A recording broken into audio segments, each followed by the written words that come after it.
Hello, my name's Dan Mills, and I've been with People to People for probably into my eighth year now, and have traveled to many places. And I understand that you're going to Vietnam and Cambodia, and this has been a trip that I've been hoping to take for a long time.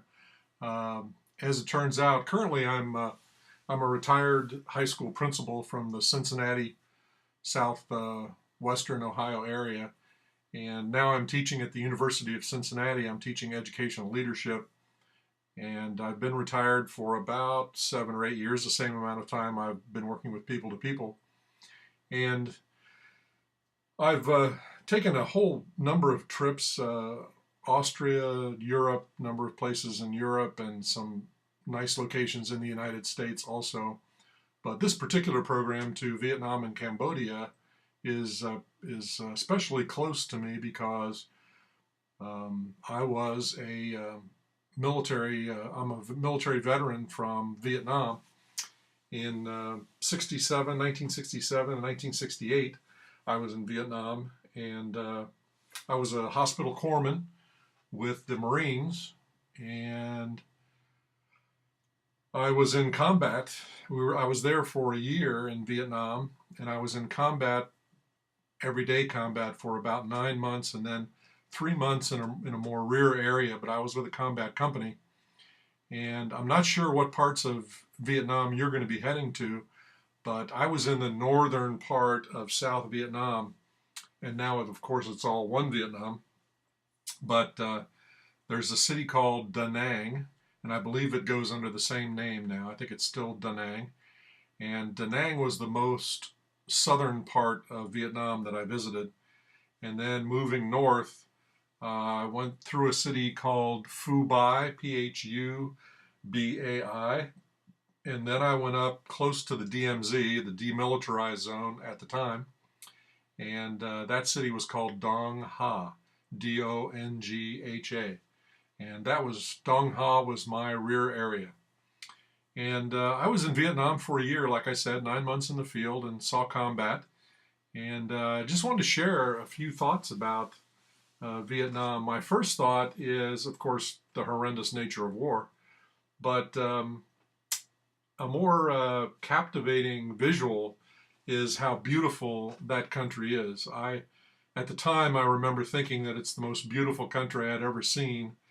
And that lasted for a while until I flew over parts of West Virginia.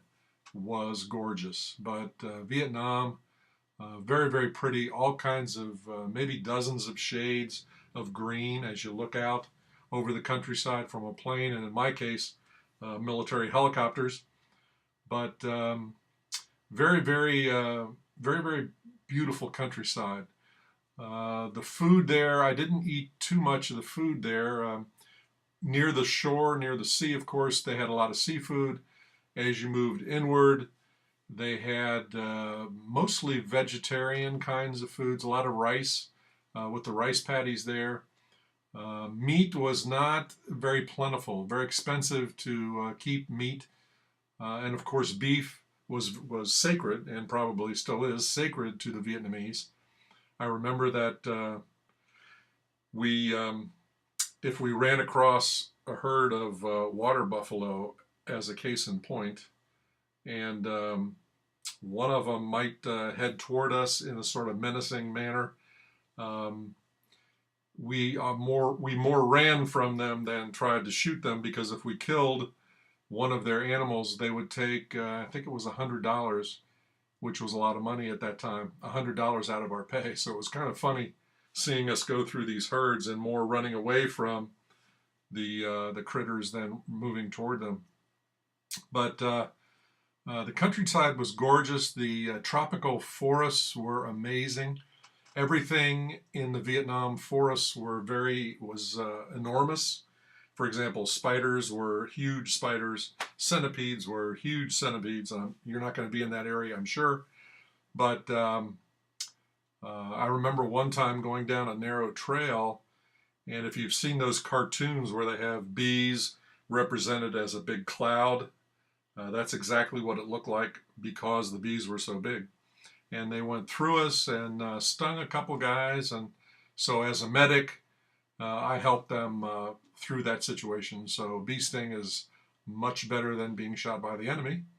So I remember that, and I remember we heard rumors of elephants, but I never saw an elephant there.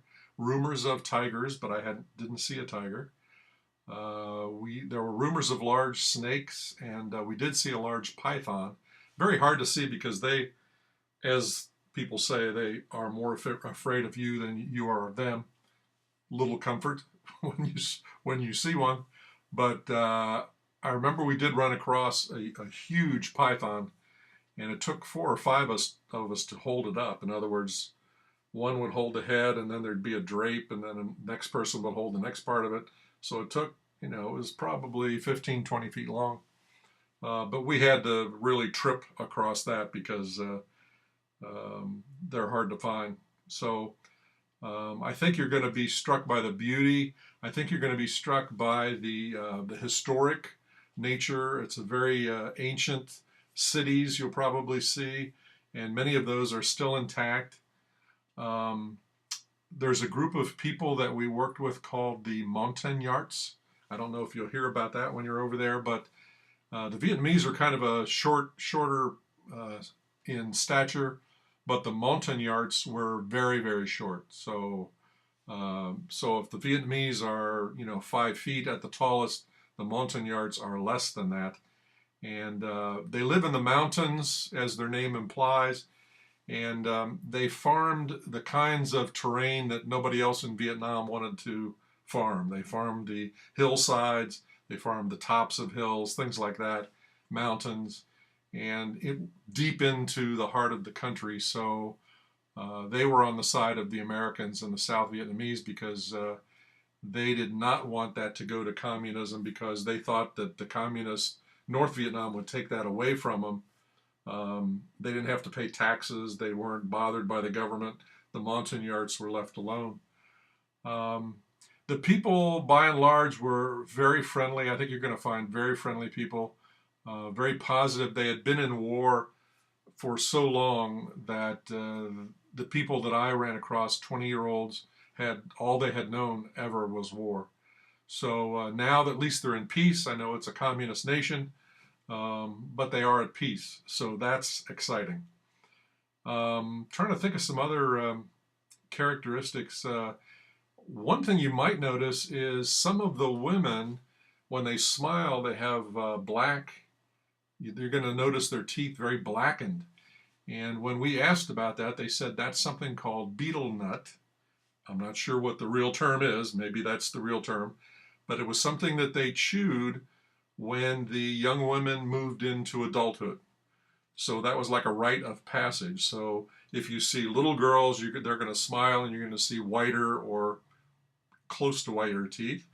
And when what's considered adulthood, I'm not sure what that age is, you're going to see those women more with blackened teeth. Another thing that struck me was the amount of smoking that went on over there. Everybody smoked. Little kids smoked. I remember seeing one woman with a pack on her back, and she had a baby that was maybe a year and a half or so, 2 years old, a little bit old to be in a pack. But the woman's smoking, and she turns around and starts to walk away, and the baby in her backpack had a cigarette, and the baby was smoking. So, I'm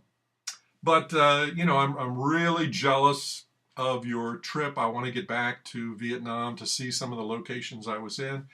I'm giving my information to Molly Woodrow, and if anybody wants to call and ask any questions prior to your trip, please ask me. I have no problem in talking about it. So thank you so much, and I hope this at least gave you a little information. And I'm going to be hopefully part of your conference call also, so I can offer some thoughts then too. So have a wonderful trip, and I'm glad I could prepare this for you.